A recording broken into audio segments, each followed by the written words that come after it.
네, 안녕하세요. 저는 지금 현재 CHO 부문에서 일을 하고 있고요.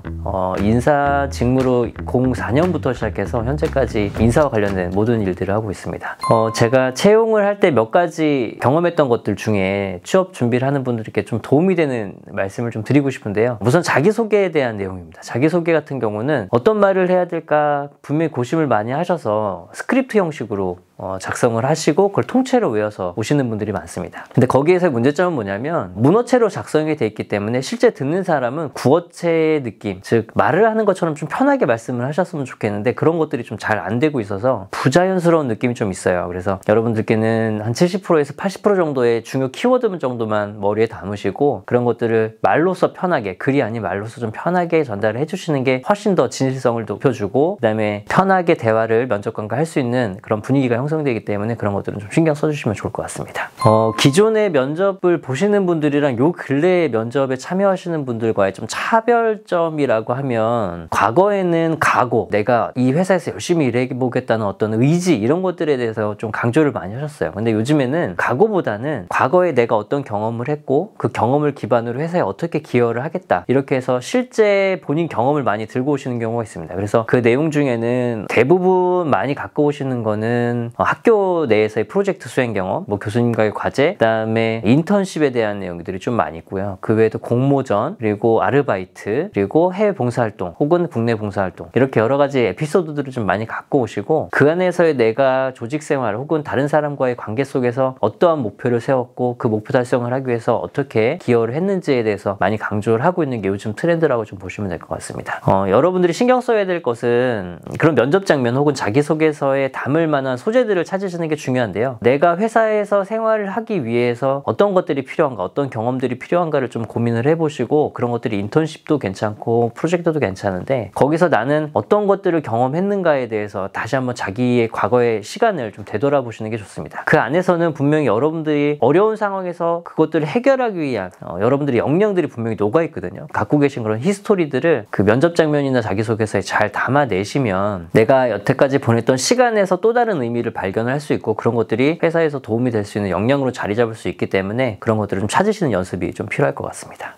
굉장히 어려운 시대에 취업을 준비하고 있는 어떤 시대적인 지금 현상을 제가 더 좀 보려고 하고 있고 가끔 면접 전에 어떠한 주제에 대해서 발표를 해라 라는 얘기들을 좀 많이 들으실 수가 있어요. 그 사업과 관련된 혹은 서비스와 관련된 제품과 관련된 현상을 좀 살펴보고 어떻게 하면 판매 확대를 할 건지 어떻게 하면 사업을 더 확대할 것인지 서비스를 개선할 건지에 대해서 의견을 묻는 내용들이 대부분입니다. 거기서 제한된 조건보다 훨씬 더 많은 시간들을 좀 보내시는 게 좋을 것 같아요. 예를 들면 서비스의 구현 현황을 좀 살펴보는데 한 3가지 정도의 사이트에서 좀 보고 이야기를 좀 담아달라고 했을 때는 3군데의 사이트가 아니라 훨씬 더 많은 사이트를 보면 그 안에서의 임플리케이션을 여러분들이 발견하실 수가 있는데 3개의 사이트를 본 지원자랑 20개의 사이트를 본 친구랑은 그 결과물에 대한 퀄리티 차이가 굉장합니다. 20개의 사이트를 본 친구가 주장하는 바는 그 본인이 경험했던 모든 것들에 대한 근거들을 갖고 있기 때문에 훨씬 더 힘이 있고요. 면접관들에게도 이 친구가 굉장히 많이 찾아봤구나, 열심히 했구나, 그래서 일을 맡겨도 우리가 요구하는 것보다 훨씬 더 많은 영역에서 역할 발휘를 할 수 있겠구나라는 생각을 할 수 있게 합니다. 그래서 여러분들이 제한된 조건 안에서만 과제 수행을 하지 마시고 본인이 더 확장된 시각으로 확장된 사고에서 여러분들이 과제를 하시게 되면 좋은 결과가 있을 것으로 생각이 됩니다.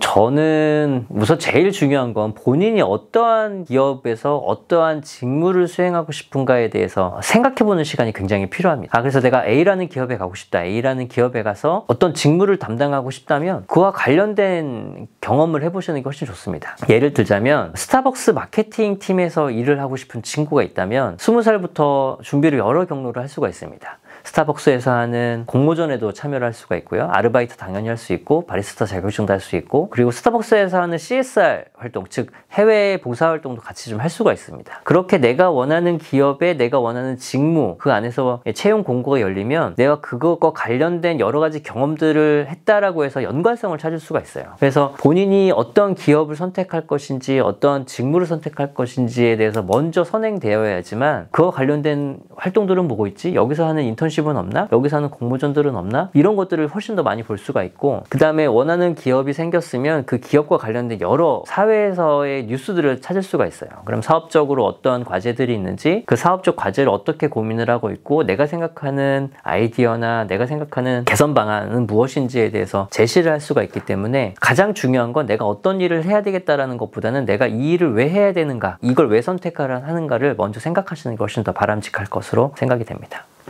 취업을 준비하지 않고 밖에서 놀고 계신 분들이 좀 계실 거예요. 이렇게 영상을 한번 보고 팁을 얻고 내가 이걸 어떻게 적용을 해야 되겠다 이렇게 계획을 하시는 분들이 성공하는 길에 좀 더 빨리 발을 딛는 게 아닌가라는 생각을 합니다. 그래서 굉장히 어려운 상황이라는 거는 기업에서도 알고 있습니다. 그래서 여러분들이 어느 특정 기업의 면접에서 떨어졌다고, 서류에서 떨어졌다라고 해서 너무 낙심하지 말고, 그런 도전들, 그런 경험들이 있어야지 도전을 또 대비할 수가 있기 때문에 너무 실패하고 너무 상심해하고 하지 말고, 이게 나중에 나한테 좋은 토양분이 될 거다라는 생각들을 하시고 계속 도전을 이어가셨으면 좋겠습니다.